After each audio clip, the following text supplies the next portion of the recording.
மகர ராசிக்கு இந்த குரு பெயர்ச்சி எந்த மாதிரி பலன்கள் கொடுக்கும்? அதுக்கு முன்னாடி மகர ராசிக்காரங்க எப்படிப்பட்டவங்க அப்படிங்கிறத பத்தி பார்க்கலாம். நீங்க எதுலயுமே போராட்ட குணம் அதிகமா இருக்கிறவங்க, எந்த ஒரு விஷயம் வேணும்னாலும் அதை போராடி வெற்றி பெறுற ஆளு நீங்க. நீங்க உழைக்கிறதுக்கு அஞ்சவே மாட்டீங்க.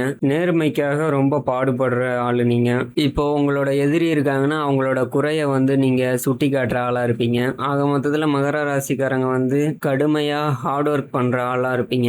இப்போ இந்த குரு பெயர்ச்சி உங்களுக்கு எந்த மாதிரி பலன்கள் கொடுக்குது அப்படிங்கிறத பத்தி பார்க்கலாம். இந்த பெயர்ச்சியால உங்களுக்கு பணம் வரவு வருவது குறையும். இதனால நீங்க கடன் வாங்குற சூழ்நிலை ஏற்படும். அதனால நீங்க ஹார்ட் ஒர்க் பண்ண வேண்டிய சிச்சுவேஷன் அதிகமா இருக்கு. உங்களுக்கு வேலை வாய்ப்பு கண்டிப்பா வரும். அதை பயன்படுத்திக்கிட்டு பணத்தை சம்பாதிச்சு வச்சுக்கீங்க. அதுக்கப்புறம் நீங்க எந்த ஒரு கடனுக்கும் பயப்பட தேவையில்லை. தைரிய சிந்தனையும் மனதில் நம்பிக்கையும் வளரும். ஒரு சில நேரத்துல உடல் ஆரோக்கியம் கொஞ்சம் குறைவதற்கான வாய்ப்பு இருக்கு. வீடு வாகனம் பொறுத்தவரை பார்த்தோம்னா இருக்கிறத நீங்க பாதுகாத்துக்கிட்டாலே போதும். உங்க தாய் வழி உறவுகள்ல ஒரு சில கருத்து வேறுபாடு ஏற்படும் வாய்ப்பு இருக்கு. அதனால அவங்க கிட்ட கொஞ்சம் பேசும்போது பார்த்து பேசுங்க. தேவையில்லாத வாக்குவாதம் வச்சுக்கிட்டு தேவையில்லாத சண்டைகள் ஈடுபட வேண்டாம். உங்க பிள்ளைகள் எந்த தொந்தரவுகளும் கொடுக்காம அவர்களோட வேலையை மட்டும் பார்ப்பாங்க.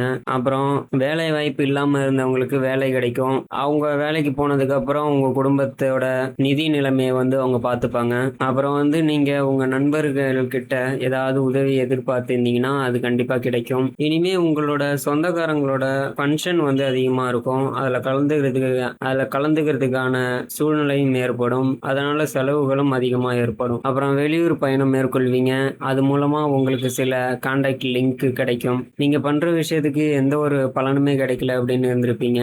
ஆனா அது அனைத்தும் மாறும். நீங்க எவ்வளவு ஹார்ட் ஒர்க் போடுறீங்களோ அதை அப்படியே டபுளா போடுங்க. கண்டிப்பா உங்களுக்கு நன்மை நடக்கும். அது மட்டும் இல்லாம உங்களோட டைமை உங்களுக்காக மட்டுமே பயன்படுத்துங்க.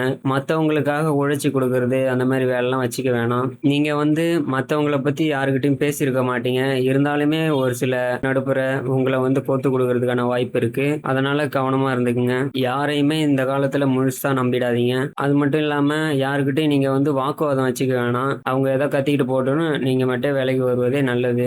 ஏதாவது முடிவு எடுக்கிறீங்கன்னா எடுத்தோம் கவுத்தோன்னு பண்ணாதீங்க. நல்லா யோசிச்சு அதை பண்ணலாமா அப்படின்னு யோசிச்சு பண்ணுங்க. கல்வி சம்பந்தப்பட்ட விஷயங்கள்ல பார்த்தோம்னா கொஞ்சம் உங்களுடைய முயற்சி இருக்கணும். அப்பதான் நீங்க நினைக்கிற விஷயம் உங்களுக்கு கிடைக்கும். வீடு மனை வாகனம் வாங்கும் யோகமும் இருக்கு. உங்களுடைய முன்னோர்களை வழிபடுவதில் எந்த குறையும் வச்சிடாதீங்க. வண்டி வாகனம் கையாளும் போது நீங்க கொஞ்சம் எச்சரிக்கையா கையாள்வது நல்லது. அதே மாதிரியே வெளியூர் பயணம் போகும்போதெல்லாம் புதிய நண்பர்கள் வராங்கன்னா அவங்க கிட்ட கொஞ்சம் பார்த்து பழகுங்க. எடுத்த உடனே யாரு எவருன்னு தெரியாம அவங்க கிட்ட க்ளோஸ் ஆக தேவையில்லை. நீங்க வேலை செய்யற இடத்த உங்களுக்குன்னு ஒரு நல்ல பெயர் இருக்கும். ஒரு சிலருக்கு உத்தியோக உயர்வு கிடைக்கும். தொழில் செய்து கொண்டிருப்பவர்கள் பார்த்தோம்னா இந்த காலம் உங்களுக்கு பொன்னான காலமா இருக்கு. உங்க வியாபாரத்தை பெருக்கும் காலமா இது அமைஞ்சிருக்கு. மிகவும் லாபகரமான முதலீடு செய்யற காலம். ஸோ முதலீடு செய்வதற்கு யோசிக்க வேண்டாம். ஒரு சில இடத்துல இருந்து உங்களுக்கு பணம் வர வேண்டியது இருக்கும். அதுல தாமதம் ஏற்படும். மற்ற தொழில் செய்து கொண்டிருப்பவர்களுக்கு இவங்களை விட ஓரளவு சுமாரான பலனே இருக்கு. நீங்க எதுவும் மன கஷ்டம் படாம உற்சாகத்தோட செயல்படுங்க. உங்களுக்கு நன்மையே நடக்கும். அப்புறம் சரக்கு கிடங்குகளுக்கு கூடுதலான பாதுகாப்பு இருக்கணும். அதுலயும் கொஞ்சம் கவனமா இருங்க. அப்புறம் மாணவர்கள் பொறுத்தவரை பார்த்தோம்னா நீங்க ஒரு நிமிஷத்தை கூட வீணாக்காம உங்க படிப்புல கவனத்தை செலுத்துங்க. நல்ல மார்க் எடுத்துட்டு அதுக்கப்புறம் நீங்க நினைச்ச கல்லூரியில நீங்க ஜாயின் பண்ணலாம். அப்புறம் இந்த நண்பர்கள் கூட சேர்ந்துக்கிட்டு சுத்திக்கிட்டு தேவையில்லாத டைம் வேஸ்ட் பண்ணாதீங்க. இந்த காலத்துல நீங்க நல்லா படிச்சாதான் உங்களுக்கு காலேஜ்ல நீங்க எதிர்பார்க்கிற சீட்டு கிடைக்கும். ஸோ அதனால படிப்புல கவனத்தை செலுத்துங்க. ஒரு சிலர் படிச்சு முடிச்சுட்டு வீட்டுல இருப்பீங்க. அவங்களுக்கு பெரிய வேலை இல்லைனாலுமே ஒரு சுமாரான வேலை கிடைக்கும். அரசியல்வாதிகள் முக்கிய பொறுப்பில் உள்ளவர்கள் உங்களுடைய அந்த பதவியை பாதுகாப்பு இல்லையா. அரசியல்வாதி அப்புறம் முக்கிய பொறுப்புல இருக்கிறவங்க உங்களுடைய பதவியை பாதுகாக்கிறதுல கொஞ்சம் கவனமா இருந்துங்க. உத்திராடம் 2, 3, 4 உங்களுக்கு சுப செலவுகள் அதிகமா உண்டாகும். அடுத்தவங்க பிரச்சனையில நீங்க தலையிட வேணாம். அக்கம் பக்கத்துல இருக்கிறவங்களை அனுசரித்து செல்லுங்க. யாருன்னே தெரியாது அவங்கலாம் உங்களுக்கு உதவிக்கு வருவாங்க. ஒரு சிலர் வெளிநாடு செல்லணும்னு இருந்திருப்பாங்க. அவங்களுக்கு வெளிநாடு போவதில் ஏதாவது ஒரு சிக்கல் ஏற்படும். அப்புறம் அவங்க நண்பர்கள் கிட்ட பழகும் போது கொஞ்சம் கவனமா இருந்தீங்க. இந்த காலத்துல உங்க கூட இருக்கிறவனை கூட நம்பாதீங்க. நல்லவன் மாதிரியே பேசுவானுங்க. அம்புட்டும் விஷம். திருவோணம் நட்சத்திரக்காரங்களுக்கு பார்த்தோம்னா, உங்க குடும்பத்துல வந்து உங்களுக்குன்னு ஒரு தனி மதிப்பு உங்களுக்கு கிடைக்கும். அப்புறம் வந்து ஒரு ஒரு சில முயற்சி பண்ணி அத வந்து வெற்றி அடைவீங்க. உங்களுக்கு தெளிவான மனநிலை இருக்கும். சாமர்த்தியமாக செயல்பட்டு சாதகமான பலன்களை பெறுவீங்க.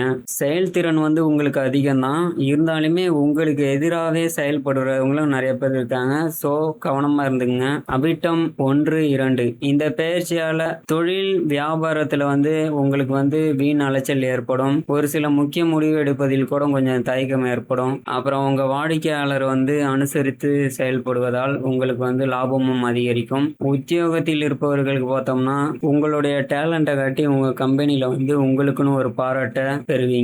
உங்களுக்கு பரிகாரம்னு பார்த்தோம்னா, ஆஞ்சநேயருக்கு வெண்ணெய் சாற்றி அர்ச்சனை செய்து வாங்க. முன்னேற்றமான சூழ்நிலை வரும். மனதில் தைரியம் அதிகமாகும். அதிர்ஷ்டம் என்னன்னு பார்த்தோம்னா 2, 6, 9. அதிர்ஷ்ட திசை கிழக்கு, வடக்கு. அதிர்ஷ்ட கிழமை திங்கள், செவ்வாய், வெள்ளி.